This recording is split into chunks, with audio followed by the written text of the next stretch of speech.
Welcome to Real Estate Real Talk with me, Skyleigh. I'm a realtor, coach, and founder of Forever Kamloops and Forever Kelowna Real Estate Groups and the creator of Elevation Real Estate, the realtor coaching platform.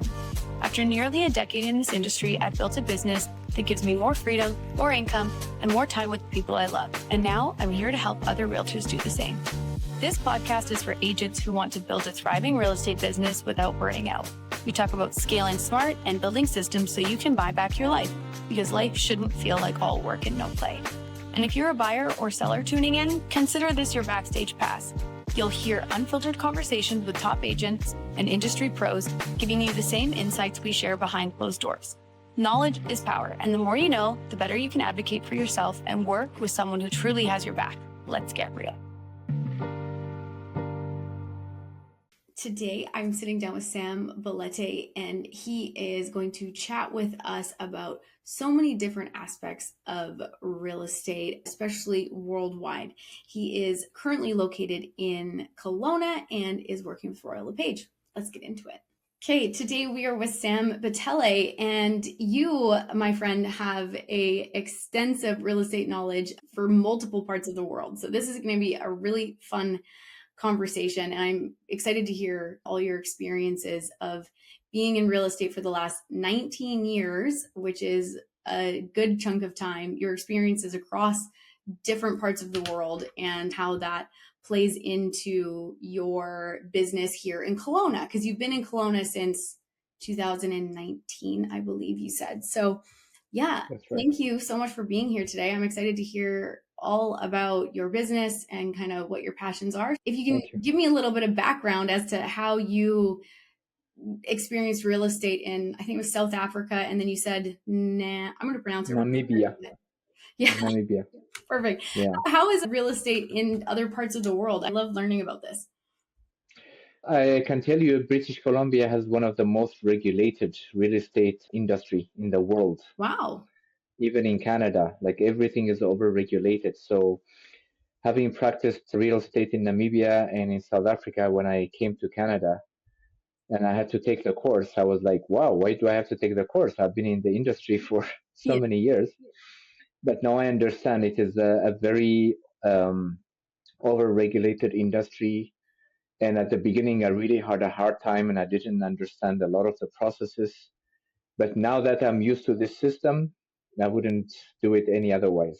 I like it. It is structured. You know exactly what to do, how to do it. And the paperwork is there to back you up.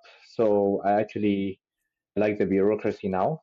Sometimes it's still a little bit too high, and that's why you need a good realtor when you buy and sell properties in British Columbia, because it is such a complicated process.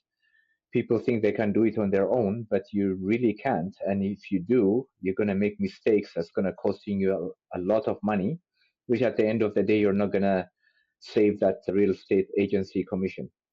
Yeah, I hear you. And it's interesting because it is so different depending on where you go. There's been a number of conversations that I've had with people from the UK, for example, or just a number of different parts of the world where some places they don't even have a buyer's agent, and it's just normal for people to go with the selling agent. Like, for example, I had some clients that were buying here in Canada and they're from Belgium. Buyer's agents don't even exist, so they didn't understand the process at all. So it's interesting how it's very different. So for South Africa and I'm going to say from home, God, did they have list agents and buyer's agents there, or like No. Everything was handled by a realtor. That is one. He usually represents a seller because he's hired by the seller, but then he also works and represents a buyer, which was a bit confusing. Again, I come from that background, and at the beginning I was like, why do you need two agents? But now I understand it, because the buyer's agent represents the buyer, and he or she fully works for them with full loyalty, with full disclosure, and make sure that they are taken care of, and the listing agent does the same. And the conversation and the discussion happens between the two agents who represent their clients, and they make their utmost best to represent them in a good way. That way, the deal goes a lot smoother, and I'm starting to understand and appreciate that process. Yeah, very cool. So then other thing that I just learned about you too is that you were multilingual, and that's not even just like a second language, you have multiple languages. So how do you think that's helped you in your business? I think that it's very cool when people can speak multiple languages. I only have the one language. Yeah, language brings people together, and I've been very lucky to have learned 4 languages since I was a child. My father is from Ethiopia, so I speak Amharic. That's my first language. And my mom is Persian, but born and raised in the Middle East in Jordan. So I speak Arabic, I speak Persian, and I speak a little bit of English.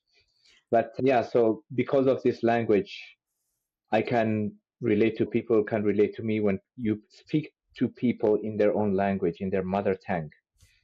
There's that connection and there's that comfort. And because of that, I support the Ethiopian community in the Okanagan. I'm the only Ethiopian Amharic speaking agent in the region. The same thing with Arabic. And through that, I can really serve my community with full dedication. Yeah, yeah. How do you find going between different languages? Is it hard to go from one language to another? Obviously, you're not doing it back to back and speaking different languages throughout the day, but I feel like I would mix up words for different languages. Do you do that, having 4 different languages under your belt? No, not at all. No. It's actually kind of simple because I learned it when I was a child. So by the time I was 4 years old, I could speak all 4 languages. So it came pretty natural. That's amazing. I love that so much. And then for having the like different languages and stuff, how do you feel like that's fostered your business and helps your clients throughout the process Mhm. of buying and selling real estate? I feel like it really gets you into different demographics, right? Yeah. Real estate business for realtors is all about networking. And if you have different networks that you can tap into and you can support, and if you provide good service and everybody speaks about you and they say, hey, where did you bet your house? Oh, there's this client. He even speaks our language. So let's use him.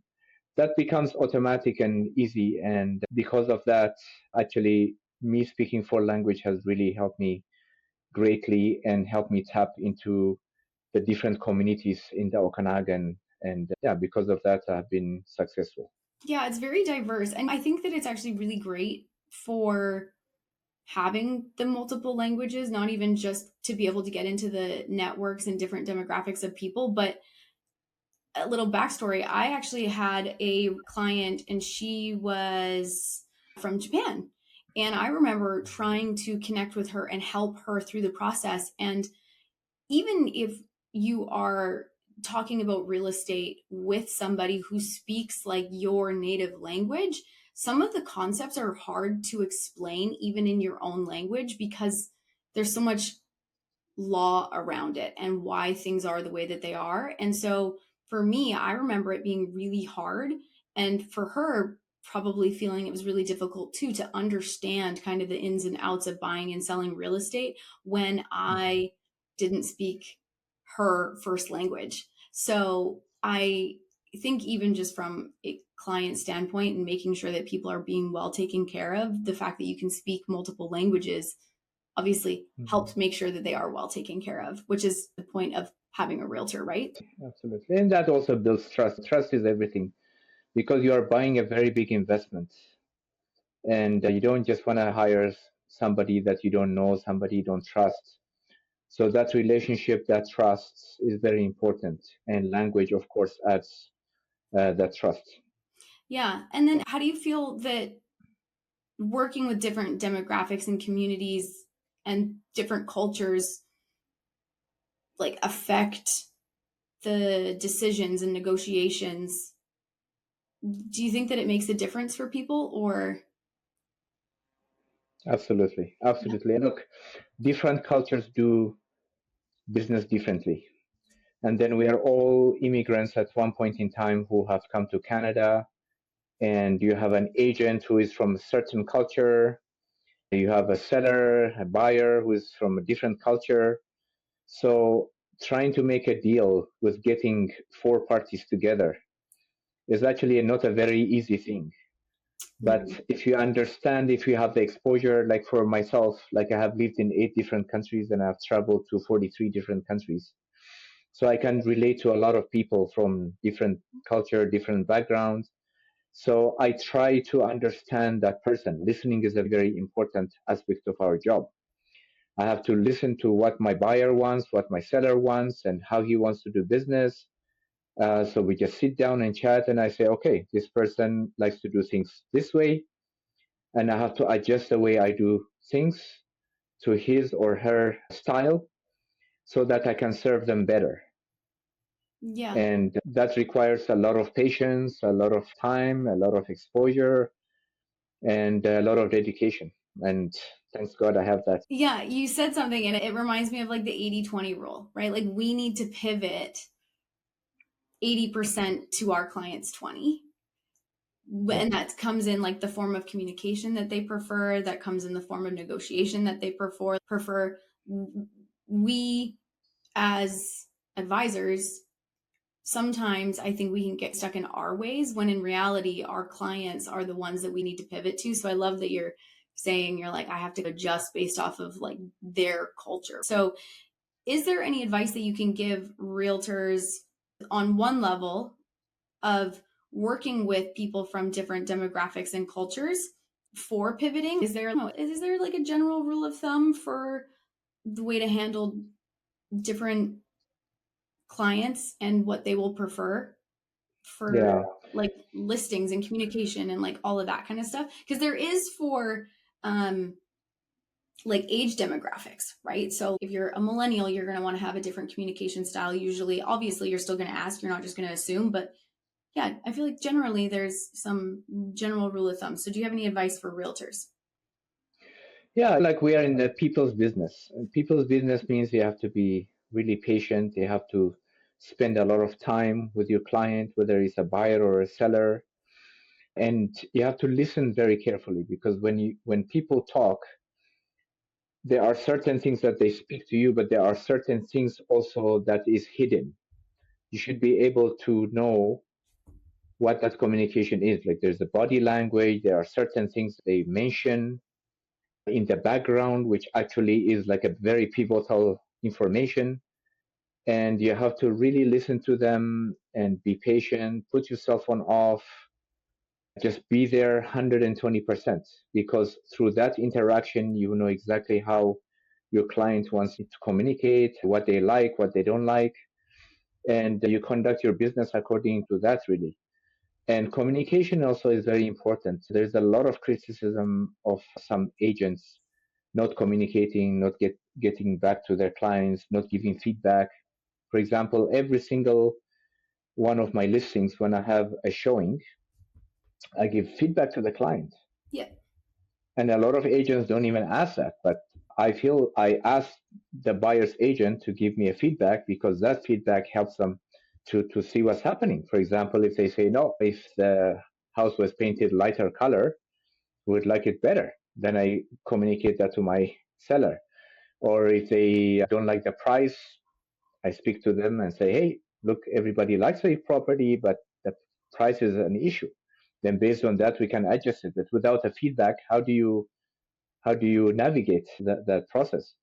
So communication is very important, patience and listening is very important. And I think if more agents did that, our industry will be more successful and people will have more trust in what we do and how we do it. Yeah, and I think that goes to say for everyone. It's not even just for different cultures and communities and demographics within like the city. It's for everyone. I think you hit the nail on the head. For number one, don't assume, right? Like you need to listen and ask what their preferences are and then pivot 80% to their 20. And then the other one that you mentioned was just having like open communication with all of your clients. So yeah, I think that's great Absolutely. advice, just even like across the board as a whole, right? Yeah. Yeah. And like in the industry now, there's lots of competition. So we have to up our game to give that 120% customer satisfaction and service. Because if we don't do that, there are 1,300 realtors from Penticton to Vernon. So why should anybody use me? I have to give good service I have to go out of my way, and that's what I do. And that's why, for example, for myself, if you look at Sam Belete Kelowna Realtor in Google, you'll see I have a 5-star review.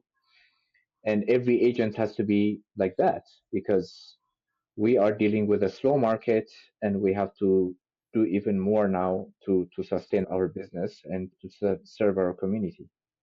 Yeah, yeah, I agree. So then I love that you're mentioning the reviews and like the 5-star reviews, because I do feel like reviews are really important for people's businesses. So how do you give that 5-star service so that you can earn those 5-star reviews? Is there certain systems and processes that you have in place other than your advice for community? Okay.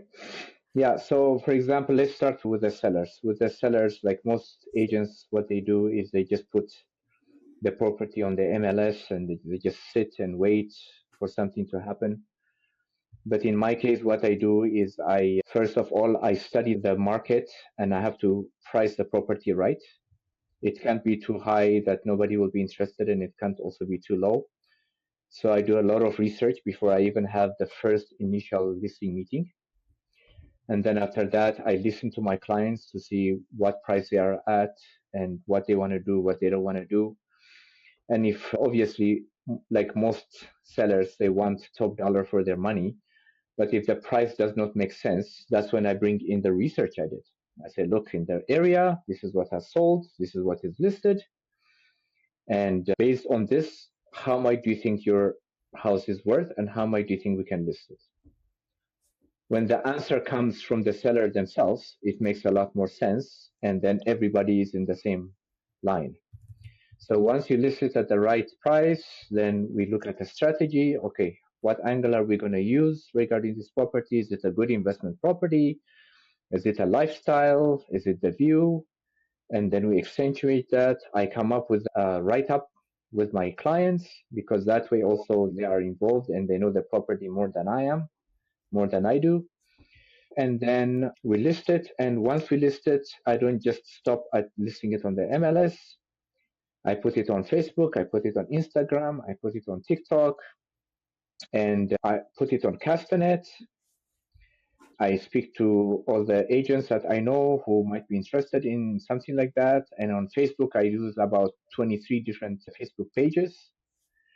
I also do open houses. In some of the properties I sell, I do every second weekend. You basically really need to work hard to make sure that property sells and sells at a good price. Yeah, you said something out of all the things that you've been saying. I feel like wrapping it up with a little bow for everybody is that you just are really giving everybody a backstage pass to your business and all the work that you've been doing. And I do think that really does help get the raving fan club and the 5-star reviews for you, because people really see like all of the work that you're doing. I remember when I first got into real estate, there were so many agents that I was working with within my office, and it just seemed like they were all going and doing all of the things for their clients, but they weren't really showing them what they were doing, and they weren't having conversations with them about, if we do this is what could happen and this is what could happen, which way do you want to go? Or if we do this is what can happen and this is what could happen, which way do you want to go? Where you've taken a really strong advisor role, as opposed to I'm just doing what I want to do. And Absolutely. and the relationships that you're building around all of that just seem like they're obviously very grateful and happy with the services that you've been providing. I think those reviews are so important. How For example, one of the things I do is I don't believe in lock boxes. So every time I list a property, and right now I have 10 properties, I go for every single showing, because I want to know who is coming there. What is the reaction? I answer every question that they have right there and then, so that when an offer comes, then I know how serious the people are, how motivated they were from the kind of questions they were asking. I know. So that's an additional service that I provide that nobody else provides in the Okanagan, for example. And then I take professional pictures. I have seen some realtors, they are taking pictures on their phone on a $3 million house, $4 million house. No, I hire a professional photographer with eye guide and floor plan, and I pay them myself.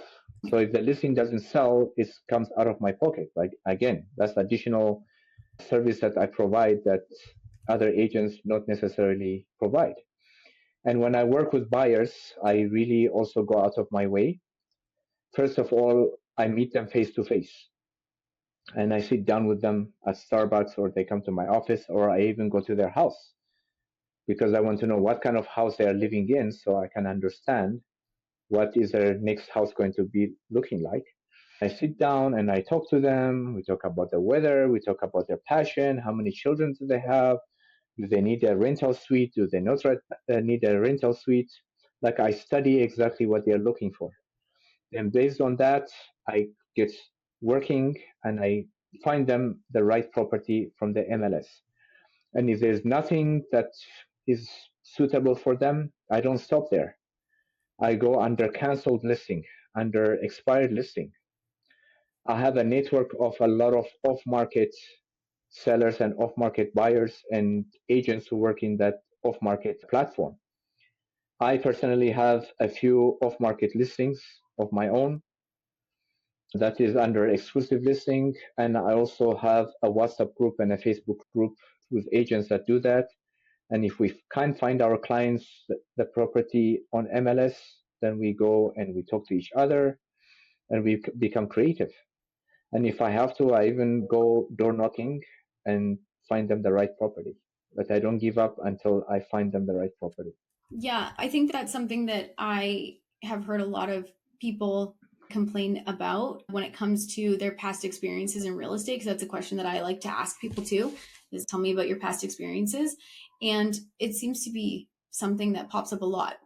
Two things that you've actually talked about. One, communication is probably the number one thing that I've heard people that are upset about, that they just don't hear enough from their agent or feel like they are in communication often enough and like long enough. And then the other one is that they just feel like they were the one doing all of the research and finding all of the properties. So knowing that you're like really digging in and trying to find something for them and that they're not missing anything is like another level of service for sure.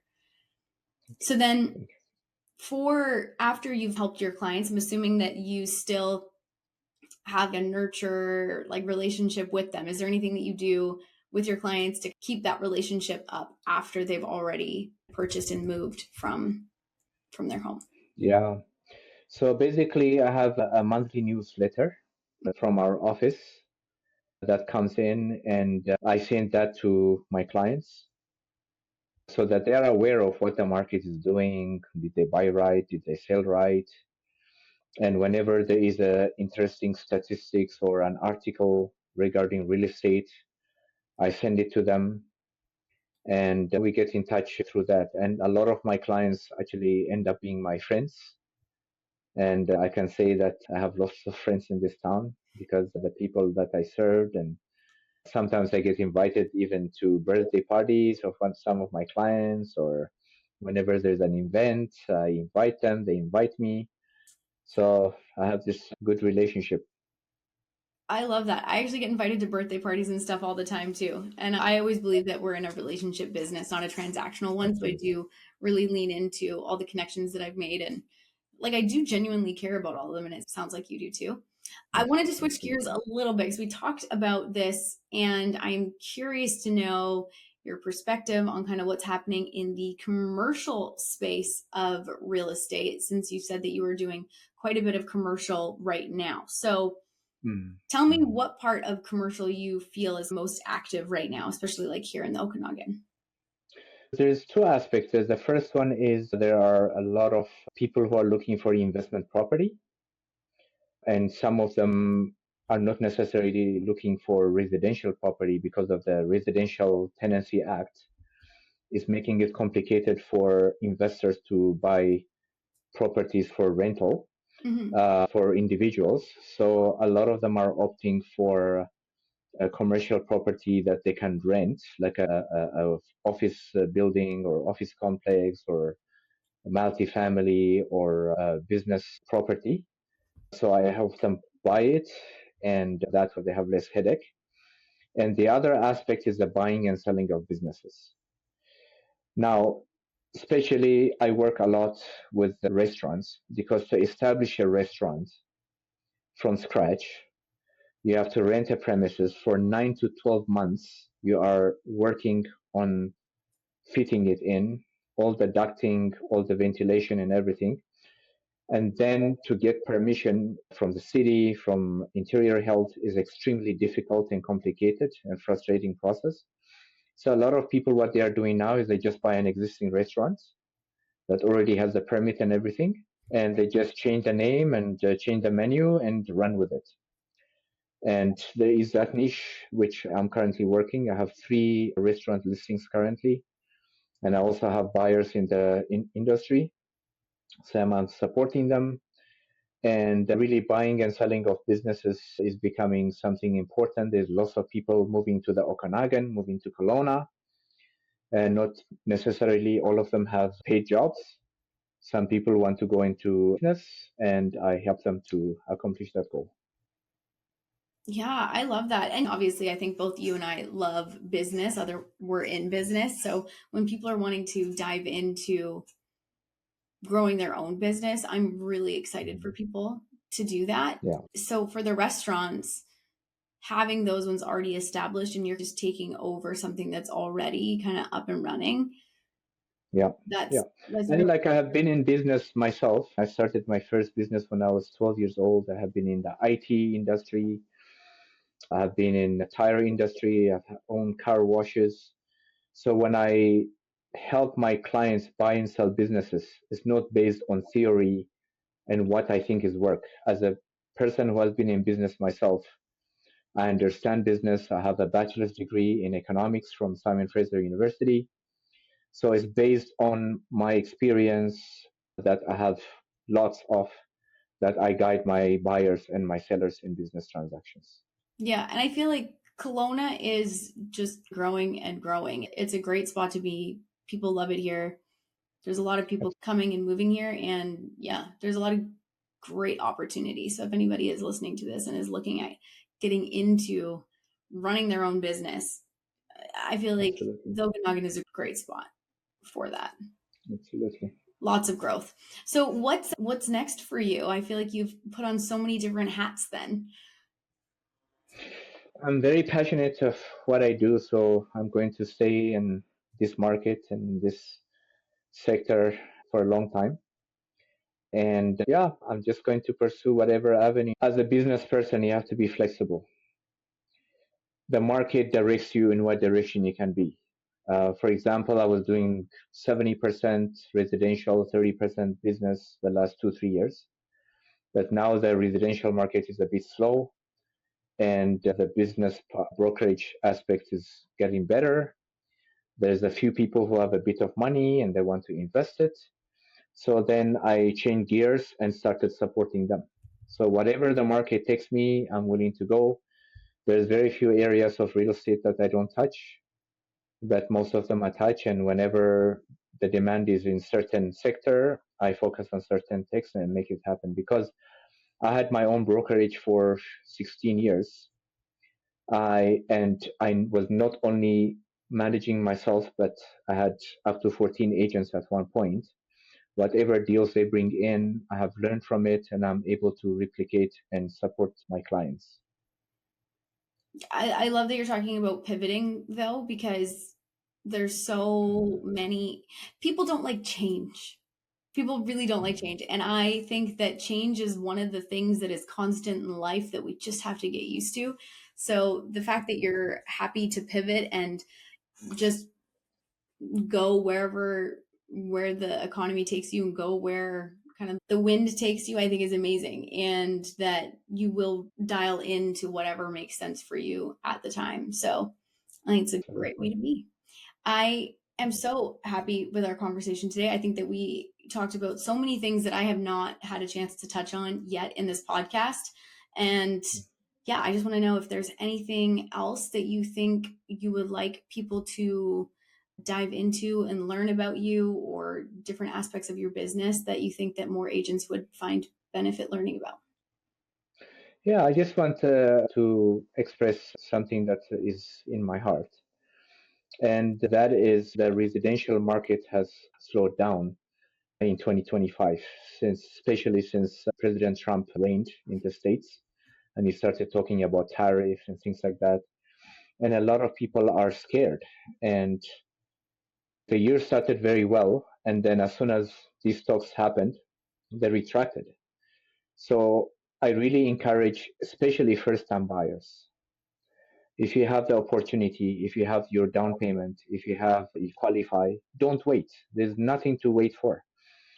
Prices have come down. The interest rates have come down relatively well.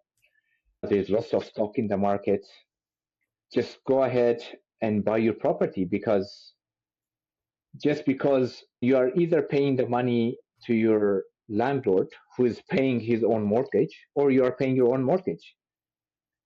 But don't be scared about what's happening in the market, because we also have to stimulate the Canadian economy. Because of the tariffs, our economy is slowing down. So we can either give in to what he wants and break us down, or we can stand together as a nation and do the right thing and support Canadian companies, Canadian businesses, Canadian products. And don't be scared to get into the real estate, because you're spending that money paying rent in any case.